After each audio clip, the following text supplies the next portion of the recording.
ರಾಜೀನಾಮೆ ಬಿಜೆಪಿಯವರು ಆಗ್ರಹ ಮಾಡ್ತಿದ್ದಾರೆ. ಯಾಕಂದ್ರೆ ಅವ್ರಿಗೆ ಬೇರೆ ಅಸ್ತ್ರ ಆಗ್ಲಿ ಕಾಂಗ್ರೆಸ್ ಪಕ್ಷದ ಮೇಲೆ ಮಾತಾಡ್ಬೇಕಂದ್ರೆ ಏನಿಲ್ಲ. ಈಗ ಪ್ರಜ್ವಲ್ ರೇವಣ್ಣ ಕೇಸ್ ಏನಾಗಿತ್ತು ಅದನ್ನ ಡಿಫೆಂಡ್ ಮಾಡ್ಕೊಳಕ್ಕೆ ಅವರ ಲೀಡರ್ಗಳ ಹತ್ರ ಏನೂ ಇಲ್ಲ. ಏನ್ ಮಾತಾಡಿದ್ರು ಅದನ್ನ ಯಾರು ಬಿಡುಗಡೆ ಮಾಡಿದ್ರು ಇದನ್ನ ಯಾರು ಬಿಡುಗಡೆ ಮಾಡಿದ್ರು ಅಂತ ಹೇಳಿ ಒಂದು ಡೈವರ್ಟ್ ಮಾಡೋ ತರ ಮಾತಾಡ್ತಿದ್ರಲ್ಲ.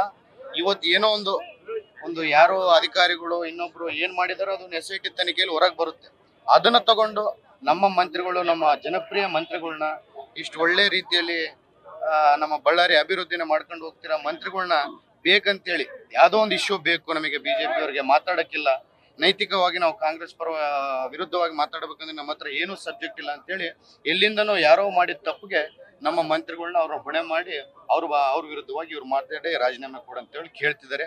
ನಾವಿವತ್ತು ನಮ್ಮ ಆಂಜನೇಯಣ್ಣ ಆಗಿರ್ಬೋದು, ನಾವಾಗಿರ್ಬೋದು, ನಮ್ಮ ಮುಂಡ್ರಿ ನಾಗರಾಜಣ್ಣ ಆಗಿರ್ಬೋದು, ಎಲ್ಲರೂ ಕಾರ್ಯಕರ್ತರು ಎಲ್ಲರೂ ಸೇರಿ ಇಂಥ ಮಂತ್ರಿಗಳು ಸಿಗ್ಬೇಕಂದ್ರೆ ನಮ್ಮ ಬಳ್ಳಾರಿ ಜಿಲ್ಲೆ ಜನತೆಗೆ ಬಹಳ ಒಂದು ಒಳ್ಳೆಯದ ಆಗಿದೆ. ನಮ್ಮ ಮಂತ್ರಿಗಳು, ಉಪಮುಖ್ಯಮಂತ್ರಿಗಳು ಇಂಥ ಜಿಲ್ಲೆಯ ಉಸ್ತುವಾರಿ ಸಚಿವರನ್ನು ಕೊಟ್ಟಿದ್ದಾರೆ. ಇಂಥವ್ರನ್ನ ಬಿಜೆಪಿಯವರು ಹೇಳ್ತಿರ್ತಾರೆ, ಆದ್ರೆ ಇಷ್ಟು ದೊಡ್ಡ ಜನ ಅವ್ರ ಹಿಂದೆ ಇದ್ದಾರೆ.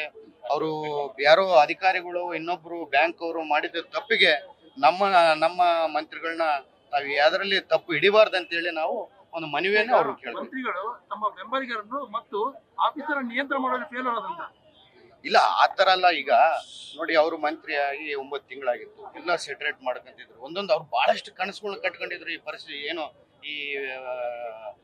ಅವ್ರಿಗೆ ಖಾತೆ ಸಿಕ್ಕಿತ್ತಲ್ಲ, ಆ ಖಾತೆಯಲ್ಲಿ ನಾನು ವಾಲ್ಮೀಕಿ ಸಮುದಾಯಕ್ಕೆ ಇದು ಮಾಡಬೇಕು, ಹಿಂದುಳಿದ ವರ್ಗದ ಜನತೆಗೆ ಇದು ಮಾಡ್ಬೇಕು ಅಂತ ಹೇಳಿ ಬಹಳಷ್ಟು ಕನಸುಗಳನ್ನ ಇಟ್ಕೊಂಡಾಗ ಎಲ್ಲೋ ಒಂದು ರೀತಿಯಲ್ಲಿ ಯಾರೋ ಒಂದು ತಪ್ಪು ಮಾಡಕ್ ಹೋದಾಗ ಎಲ್ಲವೂ ನಮ್ ಕಣ್ಣಿಗೆ ಕಾಣುತ್ತಾ. ಈಗ ನಿಮ್ದೇ ಕಂಪ್ನಿ ಇರುತ್ತೆ.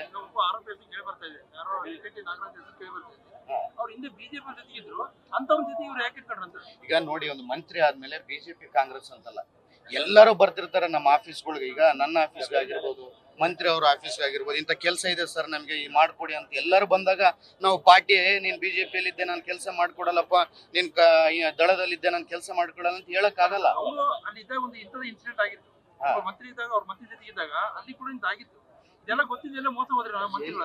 ಮೋಸ ಹೋಗೋದ ವಿಚಾರ. ಈಗ ಬರ್ತಿರ್ತಾರೆ, ಈಗ ಎಲ್ಲಾರು ಒಳ್ಳೆಯವರು ಕೆಟ್ಟವ್ರು ಎಲ್ಲಾರು ಆಫೀಸ್ ಬರ್ತಿರ್ತಾರೆ, ಕೆಲ್ಸಗಳು ಕೇಳ್ತಿದಾವ ಅಂದಾಗ ಒಂದು ಜವಾಬ್ದಾರಿ ಸ್ಥಾನದಲ್ಲಿದ್ದಾಗ ನೀನ್ ಬರ್ಬೇಡಪ್ಪ ಅನ್ನಕ್ಕಾಗತ್ತ?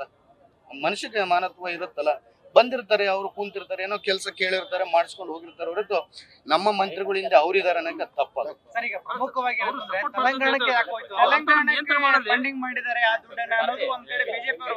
ಬಿಜೆಪಿ ಅವ್ರು ಹೇಳ್ತಾರೆ, ಬಿಜೆಪಿ ಅವ್ರಿಗೆ ಇಶ್ಯೂ ಬೇಕು ಗುರು.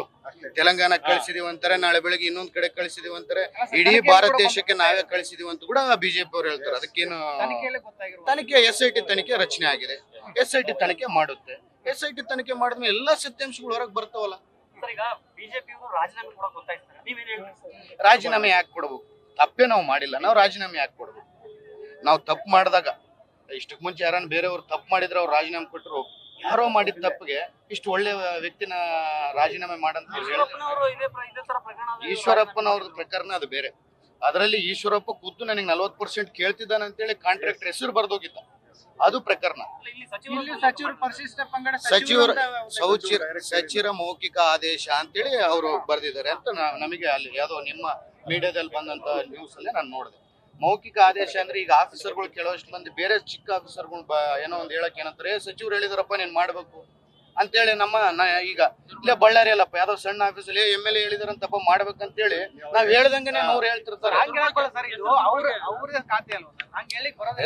ಅವ್ರದೇ ಖಾತೆ, ಅವ್ರದೇ ಜವಾಬ್ದಾರಿ ಇರ್ತದೆ. ಒಂದು ಮನುಷ್ಯ ಒಂದು ತಪ್ಪು ಕೆಲಸ ಮಾಡ್ಬೇಕಂದಾಗ ಬೇರೆ ಅವ್ರನ್ನ ಹೆಸರುಗಳು ಸೇರಿಸ್ಕೊಂಡು, ದೊಡ್ಡವ್ರ ಹೆಸರುಗಳು ಸೇರಿಸ್ಕೊಂಡು ಮಾಡ್ತಾರೆ. ನಿಮ್ಗೆ ಗೊತ್ತಿರಬಹುದು, ಬಹಳಷ್ಟು ಅವ್ಯವಹಾರ ನಡೆದಾಗ ಮಿನಿಸ್ಟರ್ ಹೆಸರು ದುರ್ಬಳಕೆ ಮಾಡ್ಕೊಂಡು ಯಾರು ಒಂದು ದುರುದ್ದೇಶದಿಂದ ಏನೋ ಒಂದು ಕೆಲಸ ಮಾಡ್ಬೇಕು, ಇಂಥ ಪರಿಶಿಷ್ಟ ಪಂಗಡ ಸಂಘ ಇದು ಉದ್ದೇಶ. ನಾವ್ ಏನಿಲ್ಲ, ಪೀಸ್ಫುಲ್ ಮಾರ್ಚ್ ತಗೊಂಡೋಗಿ DC ಅವ್ರ ಮುಖಾಂತರ ನಮ್ಮ DCM ಅವ್ರಿಗೆ, CM ಅವ್ರಿಗೆ ಒಂದು ಮನವಿ ಪತ್ರ, ನಮ್ಮ ನಾಗೇಂದ್ರಣ್ಣ ಅವ್ರನ್ನ ರಾಜೀನಾಮೆ ತಗೋಬಾರ್ದು ಅಂತ ನಮ್ದೇನ್ ಮನವಿ ಇದೆ ಇದು ಇವತ್ತು ಕೊಡ್ತೀವಿ. ನಾಳೆ ನಾವು ಮುಖ್ಯಮಂತ್ರಿಗಳು, ಉಪಮುಖ್ಯಮಂತ್ರಿಗಳು ಕೂಡ ನಾವು ರಿಕ್ವೆಸ್ಟ್ ಮಾಡ್ತೀವಿ. ನ್ಯೂಸ್ ಫಸ್ಟ್, ನಿರ್ಭೀತಿಯಿಂದ ನಿಮ್ಮ ಪರವಾಗಿ.